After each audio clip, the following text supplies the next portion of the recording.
আসসালামু আলাইকুম। আমি ডিএমএইচ মনির আপনাদের স্বাগত।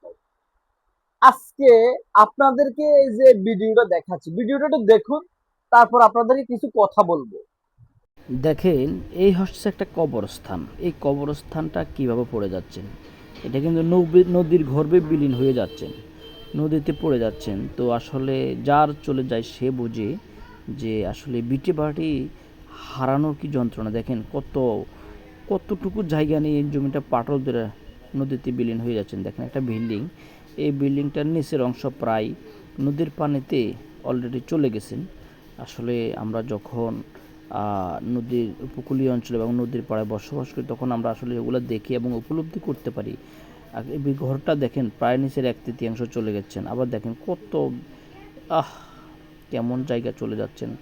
আসলে আমাদের কাছে হয়তো অতটুকু আমরা হয়তো ভিডিও দেখে বা অতটুকু উপলব্ধি করতে পারছি না। যারা সরাসরি দেখেন, দেখেন আরেক ভাইয়ের একটা বাড়ি, আর দেখেন ঘরটা সহ কি আকারে চলে যাচ্ছেন। আসলে এই ভাইটার অবস্থা কেমন। প্রিয় বন্ধুরা, আসলে আমরা আমাদের জায়গা থেকে আসলে তুলে ধরার চেষ্টা করেছি। আপনারা যদি ভালো লাগে অবশ্যই এটাকে লাইক কমেন্ট শেয়ার দিবেন এবং শেয়ার দিয়ে আপনাদের শুভাকাঙ্ক্ষী যারা আছে তাদের কাছে পৌঁছে দেওয়ার চেষ্টা করবেন। দেখেন নদীর এই পাশে, ওটা কিন্তু নদী, এটা কিন্তু একটা জাস্ট একটা খালের। প্রিয় বন্ধুরা, আপনারা তো ভিডিওটা দেখেছেন।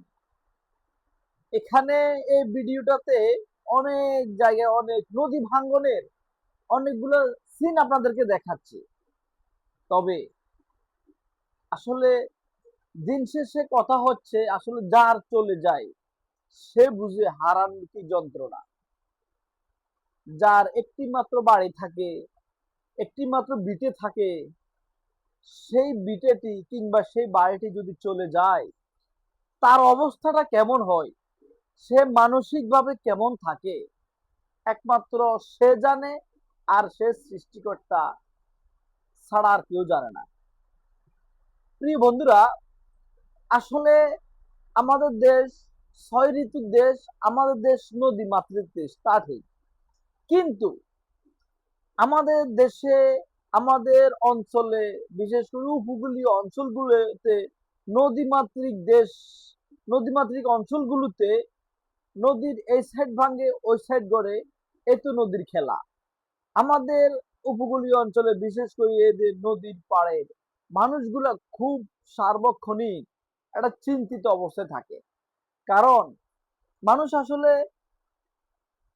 উপকূলীয় অঞ্চলের মানুষগুলো সার্বক্ষণিক চিন্তিত থাকে এই জন্যে যে কখন তাদের বিটে বাড়িটা নদীর গর্ভে বিলীন হয়ে যায়। প্রিয় বন্ধুরা, আসলে এই যে ছোট্ট ছোট্ট এই সিনগুলো আপনাদের মাঝে তুলে ধরার চেষ্টা করছি, এটাই যে আসলে এগুলো কিন্তু লোকালয়। এই এই যে কারো বাড়ি, কারো বিটে, কারো অঞ্চল, কারো বাজার, কোথাও না কোনো নদীর গর্ভে দিন দিন বিলীন হয়ে যাচ্ছে।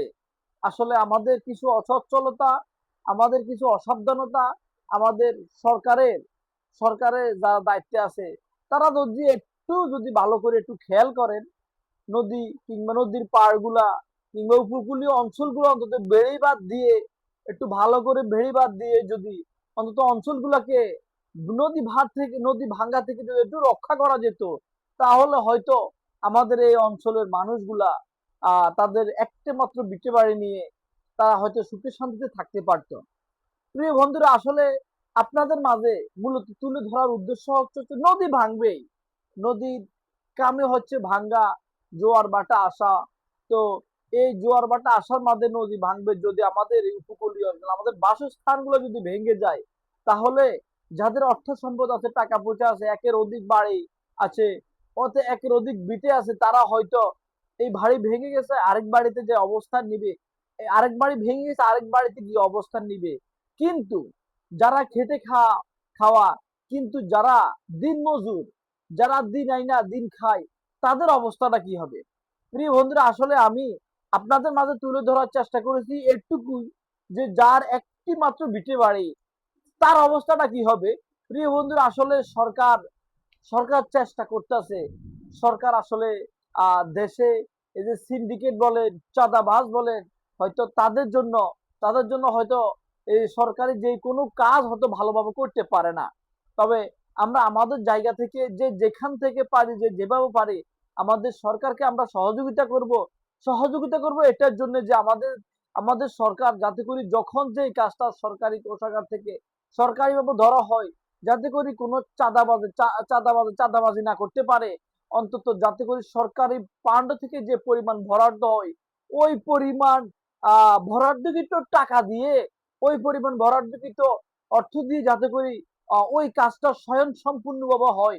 যদি ওই কাজটা স্বয়ংসম্পূর্ণভাবে হয়ে থাকে, হয়তো আমাদের রাস্তাঘাট বলেন, কালভার্ট বলেন, নদীর বেড়িবাঁধ বলেন, সকল কাজগুলা 100% হবে এবং ভালো হবে।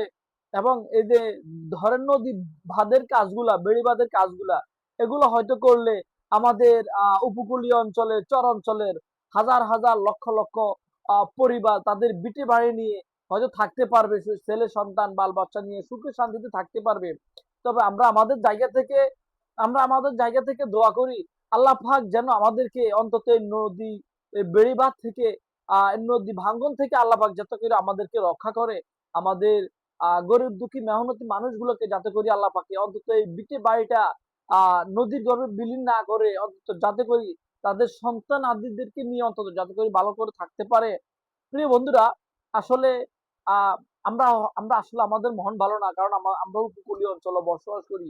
যখন নদী ভাঙ্গা ধরে তখন দিনের পর দিন, বিটের পর বিটি, বাড়ির পর বাড়ি, অনেক অনেক জায়গা যখন ভেঙে চলে যায়, তখন আসলে যাদের জায়গা জমি ভেঙে চলে যায়, নদীর গর্ভে বিলীন হয়ে যায়, তখন তারা আসলে কিভাবে ঠিক থাকে আসলে আমি আমি এখন পর্যন্ত উপলব্ধি করতে পারি না। তবে আমার জায়গা থেকে আমি চেষ্টা করেছি। আপনারা অন্তত এই ভিডিওটা যদি পারেন অন্তত বেশি বেশি শেয়ার দিবেন, যাতে করে এটা উপকূলীয় অঞ্চল বলেন সারা বাংলাদেশের অন্তত অনেকগুলো মানুষের কাছে, অনেকগুলো অডিয়েন্সের কাছে, আপনাদের শুভাকাঙ্ক্ষী যারা আছে সবার কাছে অন্তত যাতে করে পৌঁছে যায়। তবে সবাই ভালো থাকবেন। আসসালামু আলাইকুম।